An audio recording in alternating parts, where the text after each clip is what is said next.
Marcus declared, raising his glass. Seems our beloved sister's been borrowing from everyone. Laughter erupted around the dining table, sharp, cruel, echoing against the chandelier. Dad's 65th birthday, the whole family gathered in our childhood mansion, and there it was, my public humiliation served right next to the champagne. My sister leaned in, her voice dripping venom. Ava, honestly, do you ever stop taking? You're like a leech in designer heels. Everyone laughed again, everyone but me. I didn't flinch. I didn't defend myself. I simply picked up my phone, unlocked it, and placed it on the table. The laughter faded. Check your accounts, I said quietly. Mom frowned. What are you talking about? I turned the screen toward her, the light reflecting the numbers like fire. $127 million. Gasps filled the room. Marcus blinked. My sister's wine glass slipped, shattering on the marble floor. I wasn't borrowing, I said calmly. I was paying. They looked at each other, confused, guilty. For 3 years, I continued, I've been covering your mortgages, your car loans, your credit card debt, all in silence. Mom's hand shot to her mouth, trembling. Ava, that can't be true. I smiled, not cruelly, just tired. You should check before calling me a leech. The room went silent. The only sound left was the quiet buzz of my phone, and the sound of everyone realizing the power had just shifted. The silence was thick enough to choke on. Marcus's smug grin vanished as he fumbled for his phone. My sister did the same, her manicured nails tapping frantically across the screen. Then came the gasps. Oh my God, she whispered, her voice trembling. My mortgage paid off. Marcus's face turned pale. My credit lines, everything cleared? I just sat there, swirling my wine. You're welcome. Mom's eyes filled with confusion. Ava, where did you get that kind of money? I smiled faintly.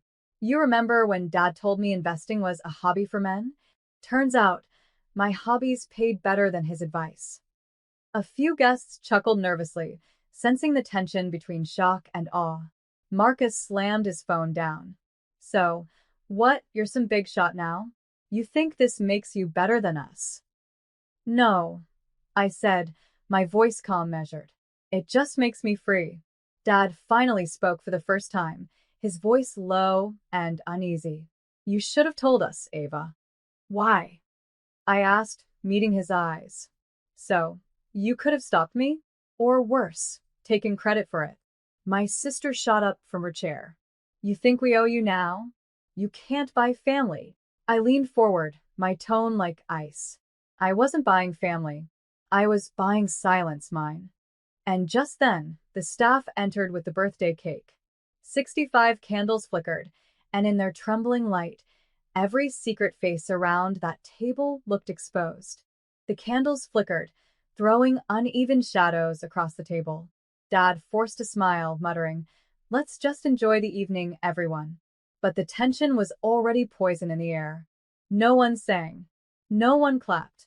Marcus sat with his jaw tight, scrolling through his phone, desperate for a loophole that didn't exist. My sister kept glancing at me, eyes darting between fury and fear. Finally, Dad broke.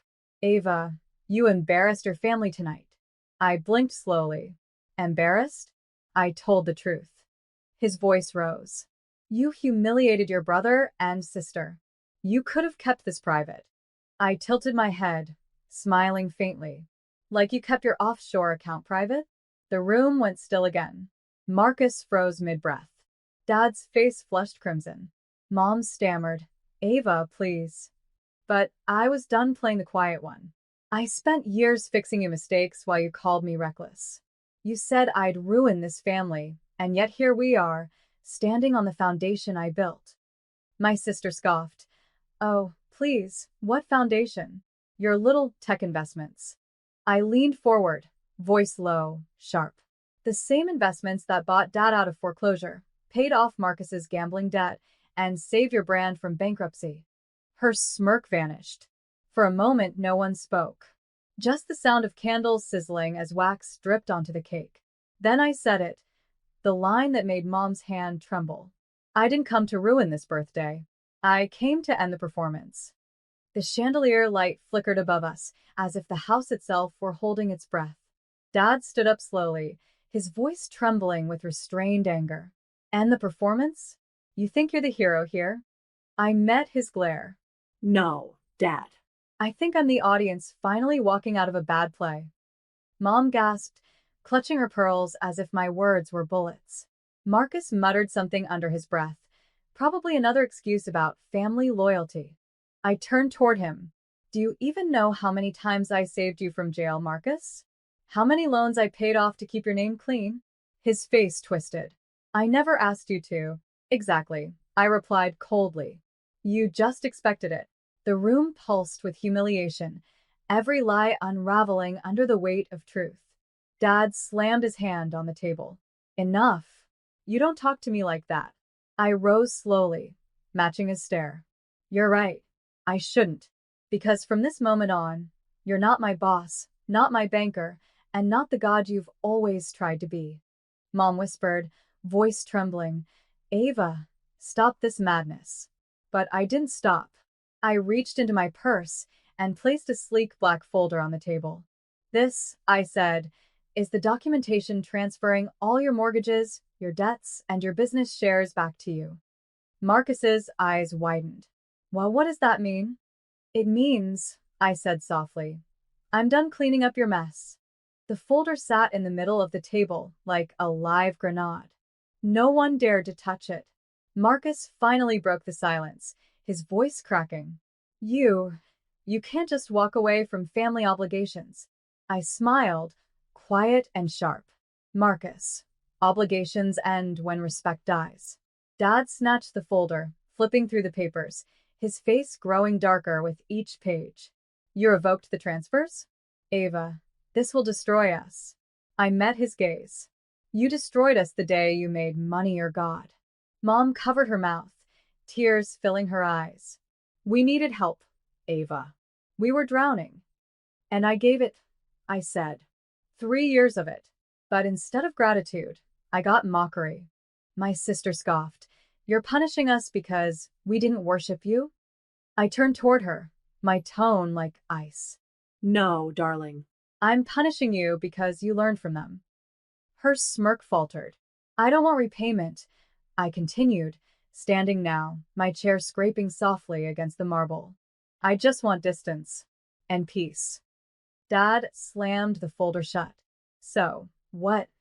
Now you'll watch us fall? I looked at him, the man who once told me success without approval meant failure. No, I said. I'll watch you rebuild the way I did, without anyone saving you. The silence that followed wasn't anger anymore. It was fear, the kind that comes when people realize the game has ended and they've lost the only player who ever knew how to win. Marcus stood up, his chair scraping the marble floor. You think you're better than us now? Just because you have money. I turned slowly, my heels clicking against the tile like punctuation. No, Marcus. I'm better because I remembered where I came from, and you all forgot who raised you. Mom wiped her tears, shaking her head. We're still your family, Ava. You can't just erase us like some bad investment. I softened for a moment, but then I saw the way my sister's husband was smirking behind his glass of wine, whispering something that made her laugh. Something snapped. You called me a leech in front of strangers, remember? I said, turning to my sister. You told your friends I begged you for money when I was paying for your wedding, your car, your house. You said I was desperate. Her smile vanished. Ava, that was just a joke. Funny, I cut in, because now the joke's on you. I pulled my phone from my bag, tapping the screen. The Bluetooth speaker in the living room chimed. And then the room filled with my sister's voice, her recorded call with Mom, laughing about bleeding Ava dry before cutting me off completely. Dad froze. Mom's face drained of color. My sister went white as marble. You wanted proof of betrayal? I said calmly. I brought receipts. The recording ended with my sister's voice. Ava's too soft to ever fight back. I smiled. Guess I finally learned. The room exploded in chaos. Mom lunged toward the speaker, shouting, "Turn that off, Ava." But I didn't move. I just stood there, still, calm, watching years of manipulation unravel. Dad's face was gray with shame. Is this true, Carol? He asked, voice trembling. My sister stuttered. Dad, it was just venting. But the truth was already out, echoing in the walls of that mansion they built on my silence.